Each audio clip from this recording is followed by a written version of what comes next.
Issues of self-determination, peace, justice and freedom are very important for the European Free Alliance group in the European Parliament.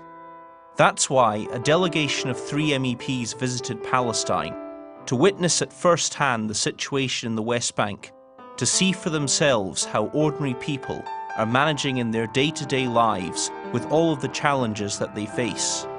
We wanted to come and see what things were like now in the West Bank, what the situation was, to visit and to speak to as many people as we possibly could, and to report back, of course, to our colleagues in the European Parliament. I think that we've had a few days packed full of visits, and we have met a real cross-section of society here, politicians, people in schools, the refugee camp, all sorts of people. And the message seems to be the same, that things aren't good, that things haven't improved in many years. And in fact, they're getting worse politically, because the possibility of the Palestinian state being established seems a faraway dream now. Nous aimons la vie autant que possible.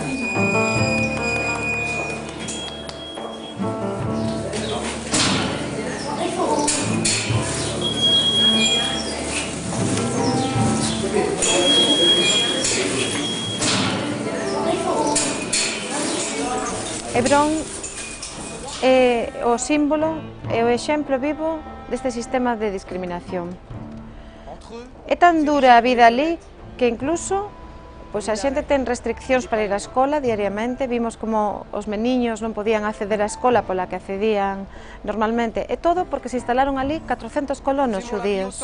400 colonos nunha poboación de 156.000 habitantes que condicionaron, que cambiaron a vida das palestinas et palestinos d'Hébron. On a le sentiment que la situation chaque jour devient plus complexe et il y a vraiment des tensions qui restent très fortes et qui restent refoulées par la répression, et uniquement par la répression, et non pas parce qu'il y aurait une situation qui s'améliorerait d'une façon ou d'une autre. The city of Hebron is divided into 2 parts. Most important part as under the Israeli occupation directly until this moment. So we have 102 checkpoints surrounding the old town, and every Palestinian wants to enter or to deliver any kind of services for the Palestinians there should take a permission from the Israeli side. We are passing into H2, the restricted part of Hebron, where settlers attack the people every day, and the closed shops, the closed apartments, the closed markets, and this is the main checkpoint, which is preventing the people from living normally in this side. So we will pass this checkpoint, and it's one of the 20 checkpoints in Hebron. And everybody has to go through. Everybody. If you go to school, if you go to university, if you go to your work, if you want to do shopping, daily shopping, you have to pass the checkpoint. I pass this checkpoint more than 10 times a day. How often would it close, for example? Maybe now they will close it. Nobody knows. But at least a week, once a week. Okay, let's pass it.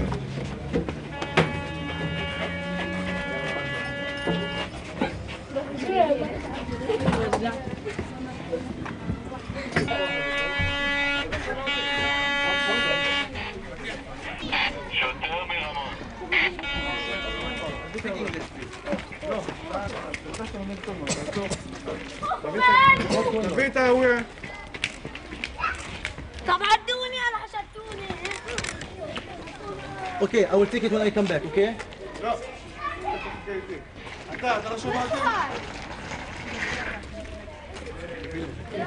انت عليك اخوها مين انت اسمع اعطيته انا انت لي Why you are nervous? Why you are nervous? What's going on? Okay, what's going on? Tell me, talk to me. تمام شو قلت تكشفوا كلهم انت واقف في المدرجات تمام في المدرجات دخل لشام. English? Go back there. Understand English?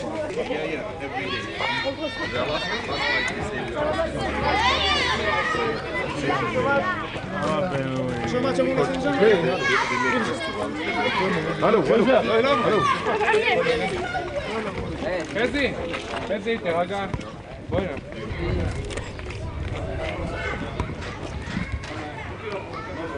براء اطلع من عندك بلا شيء. اوكي. Out. Out. Move. Out. Thank you. This is what's happening all the time, like this. Even we were lucky because you were with us. You know, usually the soldiers are allowed to detain me or detain any Palestinian for 3 hours.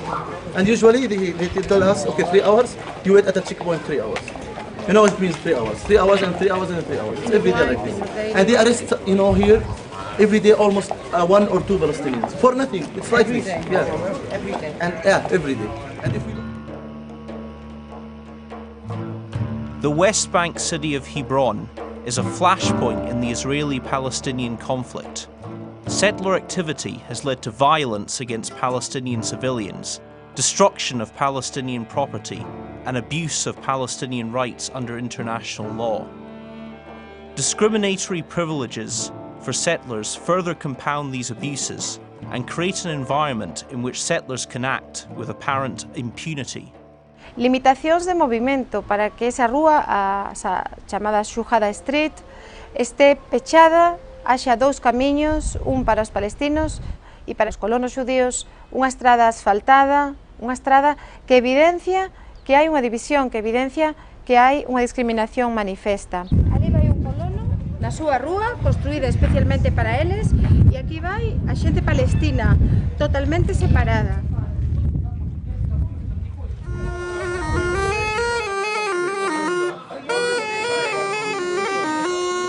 On vient donc de traverser Hébron, on a vu que c'est une ville magnifique qui a un potentiel économique énorme et ce potentiel n'est pas du tout mis en valeur. Les gens sont dans une situation de souffrance énorme et ensuite quand on franchit cette ligne de démarcation, on voit de l'autre côté un endroit désert, enfin tout ça est irréaliste. This was the main street in Hebron. It was full of shops. It was the centre of the city and city life. And now, as you can see, it's closed. Not only are the shops closed, but the whole street is closed to any Palestinians. I can stand here because I'm not Palestinian, and the Israeli settlers can use this street, the soldiers use this street, the police who are here to look after the settlers use this street. But if the Palestinians want to travel down this way in the city, then they have to go up behind this wall and through the graveyard. It really is a system like apartheid.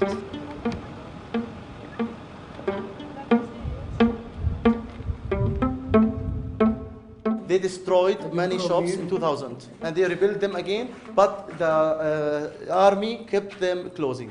And then when the shop closed, he lost everything. انت لما سكروا الدكان خسرت كل دخلك. All his income was lost after they closed his shop. That's just so unacceptable. I think we were all shocked by that, and I don't think that people outside know that is going on. I don't think they realise to what extent there is segregation and discrimination here.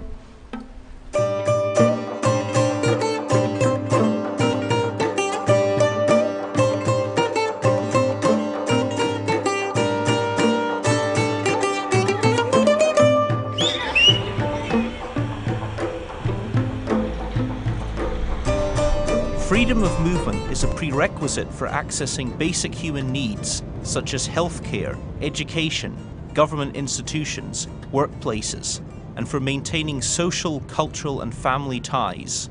The Israeli army has enforced systematic movement restrictions, which have become effectively permanent in some cases. These restrictions impact upon most aspects of Palestinian life and violate many of their basic rights and entitlements under international law. Hai toda unha política de restriccións dos movimentos a través dos chamados checkpoints, a través dos numerosos controis, das barreiras. Hai nada máis e nada menos que no territorio palestino 521 unidades, espazos físicos, impedimentos que fan que cada día, para ir á escola, para ir traballar, para ir ver a un familiar, teñan que pasar eses controis. Nós mesmos tamén os vimos, os sufrimos, e dende logo pois foi un exemplo do que pasa e sufre diariamente o povo palestino. In the 2 days that we travelled, we were stopped at checkpoints. Once having to get off the bus, and the bus was searched. The second time we didn't have to get off the bus, but we were stopped and held up in a checkpoint. That was us, visitors, not living here, but still having our schedule disrupted by the checkpoints. People living here, of course, have that all the time, every day, several times a day. Israeli checkpoints in the occupied West Bank have become part of everyday life for the thousands of Palestinians who must pass through them daily. They are a form of collective punishment, turning Palestinian cities into prisons.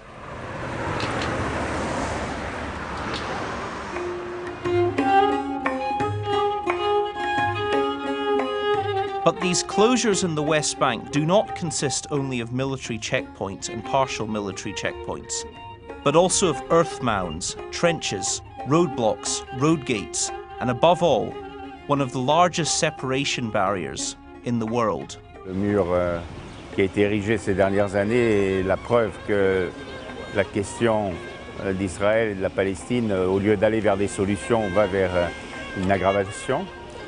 C'est un problème qui est, pour nous, il faut toucher du doigt, car on voit bien comment la réalisation de ce mur symbolise l'impasse politique dans laquelle Israël enferme la question palestinienne et dans laquelle, en même temps, elle enferme tout l'ensemble méditerranéen et toute l'Europe, car l'ensemble méditerranéen, c'est un espace qui est décisif pour l'avenir de l'Europe. Tivemos a ocasión de ver o muro da vergoña, de ver como divide a poboación palestina, de ver como fai unha división entre israelíes e palestinos, de ver como se estenden 700 kilómetros por todo o país, como divide familias, como divide vidas, como divide a economía.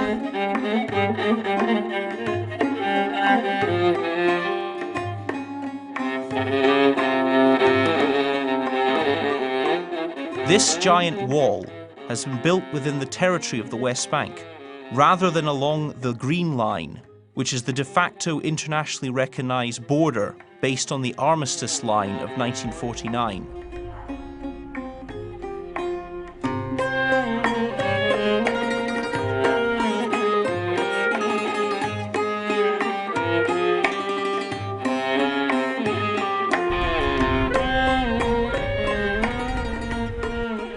Many Palestinian communities have been divided, or in some cases, whole neighborhoods have been completely cut off from the rest of Jerusalem by the route of the wall.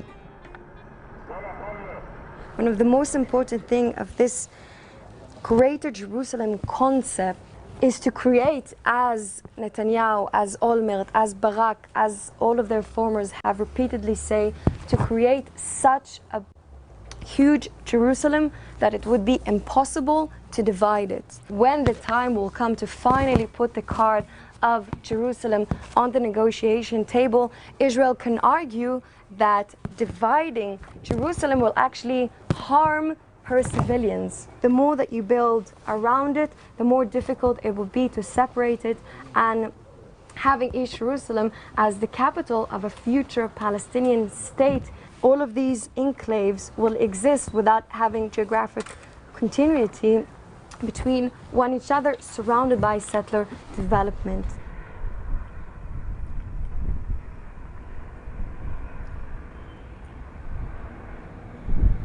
Et la politique d'établissement des colonies par Israël crée des situations intenables, on l'a vu tout à l'heure. Il n'y a pas un moment où on ne ressent pas des très fortes tensions, des tensions qui ne peuvent que porter en germe une aggravation des situations.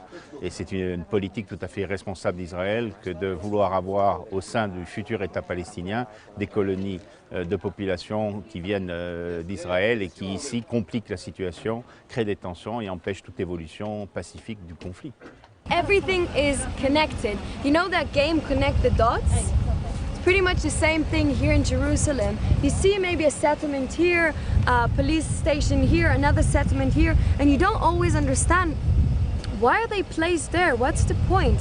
But I mean, settlements is never what they seem to be. It's always what's going to surround them. And if you have a settlement, slowly you'll have another neighborhood built to this settlement, and then another settlement, and then there's a corridor connecting between the settlement, and then a road connecting between them. And slowly you see these dots connecting, expanding, and annexing all the land surrounding it. It's exactly what we can see here. 3,500 housing units planned to be developed on that area. Since 1967, Israel has established about 150 settlements in the West Bank, including in East Jerusalem, in addition to some 100 outposts erected by settlers without official authorization. In my opinion, Israel is killing the very last opportunity of two-state solution because of its expansionist policy of settlement building and land appropriation and annexation. What we face today is a possibility of the destruction of the two-states option. And the only solution then will be one-state solution. Of course, the problem is Israel is consolidating not only the longest occupation in modern history, but actually a system of apartheid that is much worse than the apartheid system that prevailed in South Africa at one point of time. Both sides, they don't make much of a progress towards this idea of a two-state solution, and this is a tragic and very sad situation. The only way to solve this occupation, to allow Israel to live in peace and security, to allow the Palestinians to have their own free state, is by the two-state solution. We have to start the solution of the two-state. Otherwise it will be too late. We have really 1, 2, 3 years before it becomes impossible to divide the land in two. That's why we in the Labour Party, we believe that the Palestinian problem has to be solved through the Palestinian state. Otherwise, unfortunately, there will be one state for Israelis and Palestinians, and I don't think it's the best idea we can find. La seule solution réaliste, celle qui porte en germe un autre avenir, c'est deux États. C'est la solution qui est sur la table depuis 20 ans et sur laquelle on n'avance pas d'un iota. Alors en n'avançant pas d'un iota, on finit par faire émerger des attitudes qui sont en fait des impasses. Et quand on rentre dans les impasses, le plus difficile c'est d'en sortir. La partie dominante c'est Israël, qui a l'appui de la communauté internationale la plus puissante, notamment les États-Unis. Et c'est à elle de changer d'attitude pour sortir, ne pas justement se laisser piéger dans de telles impasses et essayer de construire enfin une solution politique. Hai un plan sistemático, organizado, unha estrategia política totalmente pensada para destruir os dereitos do povo palestino. Eso exemplifícase en numerosas cousas da vida diaria, por exemplo, na política de asentamentos que está realizando o Estado de Israel en Jerusalén Este, en toda Cisjordania, tamén en Gaza, política de asentamentos dos colonos xudíos que se instalan con total impunidade, con protección, garantíndolle todo tipo de servizos, mentras os servizos básicos non son garantidos á poboación palestina. Un cidadán palestino ten unha media de 20 litros de auga diarios, con cortes, con restriccións. Un colono xudío nestes momentos ten dereito a 400 litros de auga. In the West Bank, Israel extracts almost 90% of the water under the aquifers. Palestinians are left only with 10% of that amount.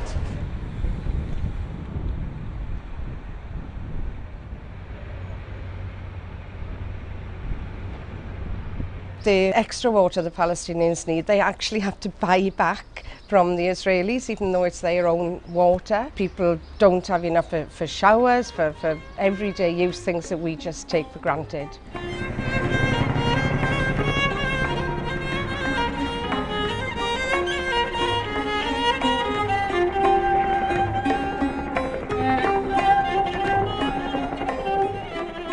Over 60% of Palestinian-owned structures, which were demolished in 2011 due to lack of proper permit, were located in areas allocated to settlements. This is the Silwan area in occupied East Jerusalem, where over 1,000 Palestinians face losing their homes. Israeli settlers have already moved into parts of Silwan, in an attempt to take over the town and evict Palestinian families who have lived here for generations. As you see, we are walking in a narrow street. People's life here is very difficult, it's not easy. They are suffering from daily attacks on them. Their children is arrested. Their men has to pay high fines for these houses that Israel considered it illegal. We want to have a hope. If they are chasing us daily, if they raid our houses, if they arrest our children, if they take our brothers and daughters to jails, this is not a life. This is a hell. Neste momento pois hai moitas familias que están esperando o aviso de que as súas casas sean demolidas e que ademais faise con moitísima alevosía, chegan de noite, non avisan, eso ten un tremendo impacto psicolóxico nas familias, nos nenos que teñen medo. On met à nu l'argumentation de prétexte que Israël n'arrête pas de mettre en avant pour arriver à ses fins, c'est-à-dire la disparition de la présence palestinienne à Jérusalem.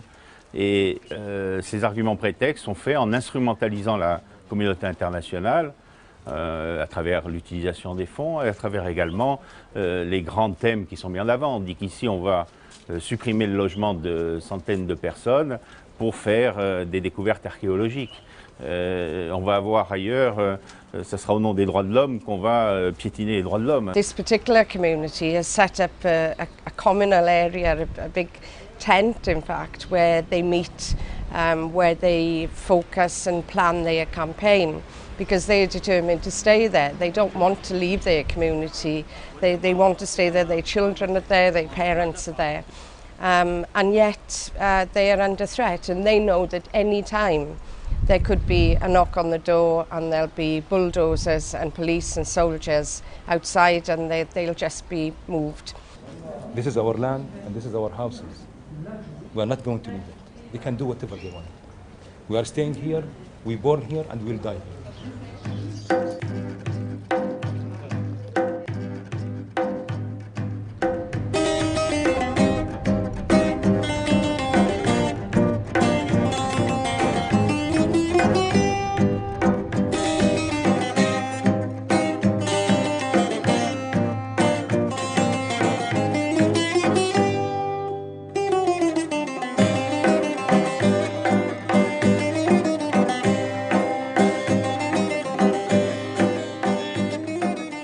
This is the Amari refugee camp near Ramallah. The camp's been here since 1948, and there are 8,500 people living in a very small area. You can see the street behind me here is quite narrow and not made, but some of the streets are very, very tiny. The houses are very high. They've built story after story to accommodate members of the family, because the people living here simply can't afford to buy homes outside of the camp in Ramallah. They just don't have enough money. The camp is funded by UNRWA, but they provide the basic services. The other activities in the camp have to be provided by the people themselves. But of course they are refugees, and more than anything they feel very, very strongly about the homes, about the land that their families lost in 1948, the land that still belongs to them. And if the occupation was to end, then they would have their own land, their own homes. That's their hope, that's our hope too.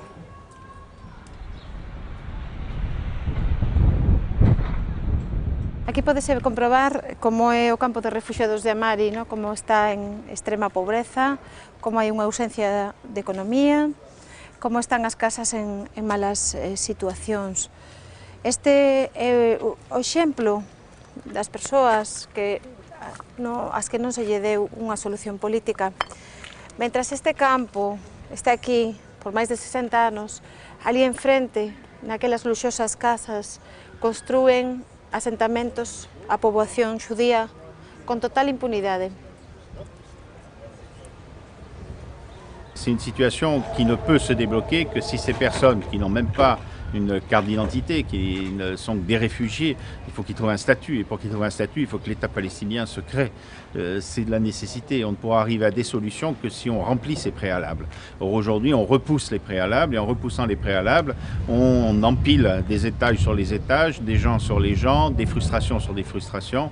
Et on ne crée pas les conditions d'une solution politique. When we will have our state, everything which is called refugee will be deleted from the dictionary, because we will not be refugees anymore. We will be living in our own state. All the world will know us not just as people who live in West Bank. What West Bank? I don't know.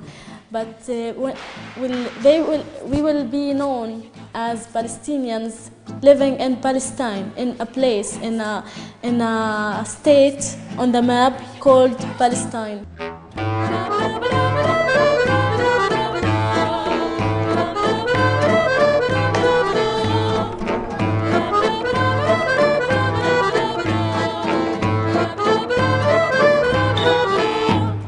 We are not asking for the moon. Let us make a choice, let us use our voice. Follow the way that we have to travel.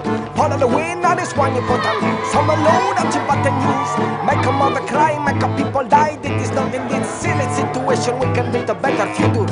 This is the last visit of our short but very busy trip to Palestine. And there's no better way to finish up than in a school here in the Amari refugee camp, with the young boys playing football, enjoying themselves like boys anywhere else, except that they are living in a refugee camp without all of the things that most of us take for granted. But this is the next generation, the generation of the future, and I think that their smiles show that they are full of hope, and we have to believe that we can build a better future.